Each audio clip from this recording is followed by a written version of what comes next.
The cargo hauler Wandering Star carried a mixed manifest of passengers, merchants, workers, adventurers seeking fortune in less regulated systems. Among them was Dr. Ethan Rivers, a human xenoanthropologist heading to Nexus for research opportunities, and Lyssa Starweave, a Silthren scholar traveling for reasons she hadn't shared beyond vague mentions of academic conferences. The Silthren were relatively new to human contact, elegant beings with long sweeping ears, skin that shifted subtle colors based on emotional states, and sensory capabilities that far exceeded human baselines. They could detect pheromones, read microexpressions with precision that made human deception almost comically transparent, and perceive emotional states through cues humans didn't consciously control. Ethan knew this intellectually. It was in every xenoanthropology text about the Silthren, but knowing it academically and experiencing it firsthand were different things. The ship's small passenger lounge became their shared space during the journey. Ethan studied research materials, Lyssa read texts in flowing Silthren script, and they maintained the polite distance of strangers sharing confined quarters. Except Ethan found himself increasingly distracted by Lyssa, in ways profoundly unprofessional for someone supposed to be studying alien cultures with academic objectivity. The way she moved with unconscious grace, how her long ears caught sounds and shifted direction with expressive subtlety, the colors that flowed across her skin when she was absorbed in reading. He told himself it was anthropological interest, professional observation of Silthren biology. He was lying to himself, and he knew it. One afternoon, Ethan was lost in thought while supposedly reviewing research notes. His attention actually focused on Lyssa sitting across the lounge. He was completely unaware that his body language, his pheromones, his unconscious microexpressions were broadcasting his thoughts as clearly as if he'd spoken them aloud, at least to someone with Silthren sensory capabilities. Lyssa had been aware of Ethan's interest for days. His elevated heart rate when she entered a room, the way his eyes tracked her movements when he thought she wasn't looking, the chemical signatures of attraction that humans emitted without realizing. She found it endearing rather than offensive. This human scholar trying so hard to maintain professional distance while being completely transparent to her enhanced senses. But she'd been polite, pretending not to notice, giving him the dignity of his attempted discretion. This afternoon, though, watching him stare at her while pretending to read research notes, his emotions so clearly written in signals he couldn't control, Lyssa decided that perhaps honesty might be kinder than continued pretense. She looked up from her reading and caught his eyes directly, a small smile playing at her lips. "So you like my body?" Ethan's reaction was immediate and catastrophic. His face flushed red, his carefully maintained research notes scattered. His attempt at coherent response came out as stammered fragments that didn't form actual words. His mortification was so complete and visible that Lyssa's smile widened into genuine laughter without cruelty, just appreciation for the moment's absurdity. That's not. I wasn't," Ethan finally managed, which didn't help his case. Lyssa's skin shifted to warmer tones, golds and soft oranges that Ethan's studies told him indicated pleasure and amusement. "You were," she said gently, "and it's fine. My people can read emotional and physical responses far more clearly than humans can hide them.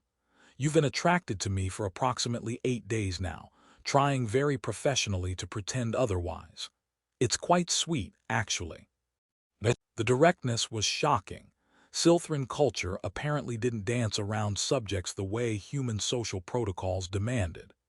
Ethan sat frozen, caught between mortification at being so transparent and relief at not having to maintain pretense anymore. After the initial shock wore off, something shifted between them. The awkward pretense of professional distance collapsed, replaced by honest conversation that felt surprisingly natural once Ethan stopped trying to hide his reactions. Lyssa explained that in Silthren culture, attempting to conceal emotions was considered both pointless. since everyone could read them anyway, and slightly insulting, as though you didn't trust the other person to handle honesty.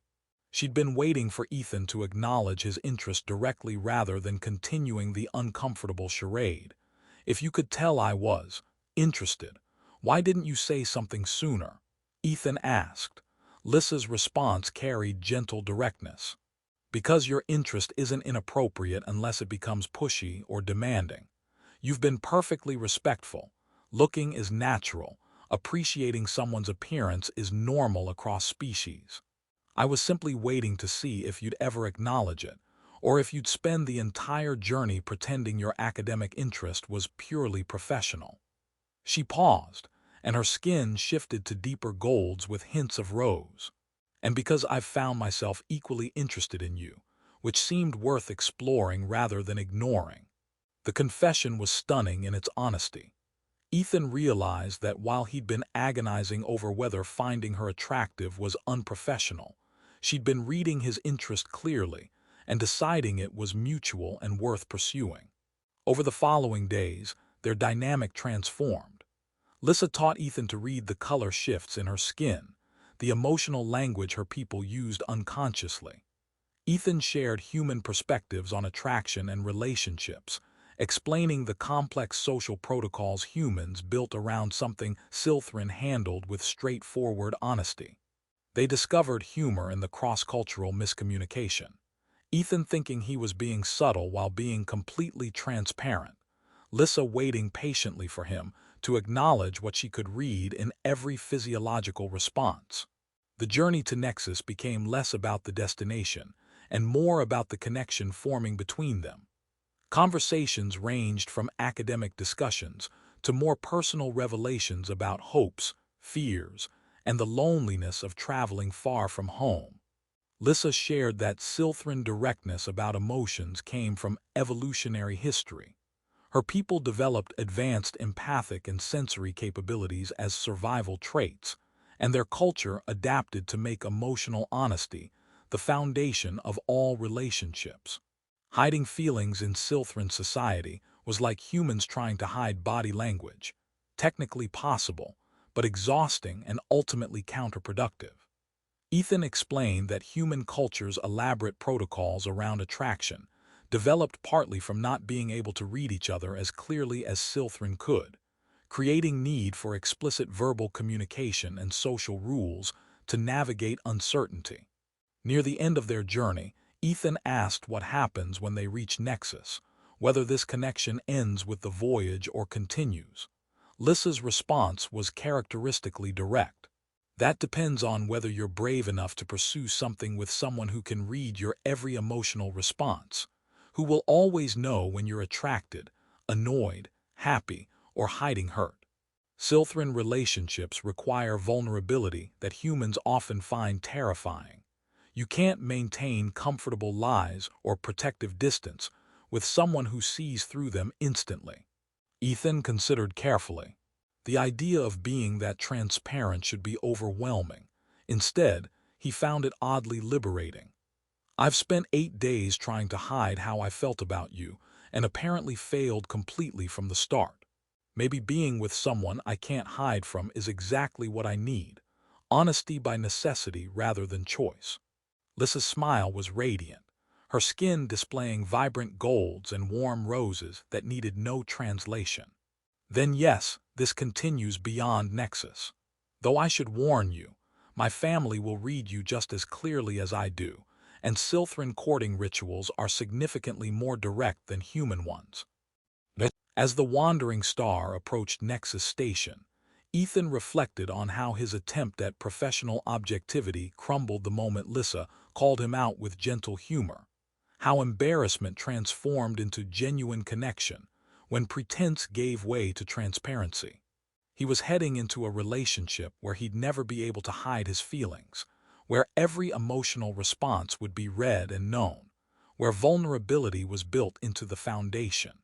And somehow, with Lyssa's hand in his and her skin displaying colors of contentment and anticipation, that felt like exactly the kind of honesty he'd been looking for without knowing it.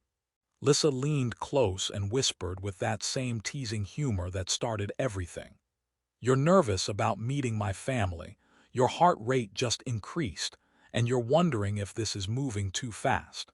All of which I can read clearly, and all of which is perfectly normal.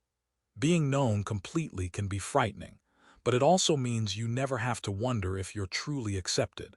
Because I see all of you, including the parts you'd hide, and I'm choosing you anyway."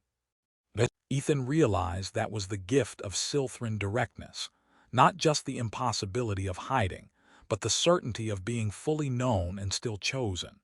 In human relationships, you can wonder if your partner would still love you if they knew your whole truth. With Lyssa, he'd never have that doubt. She knew his truth already, read it in every unconscious signal, and stayed anyway.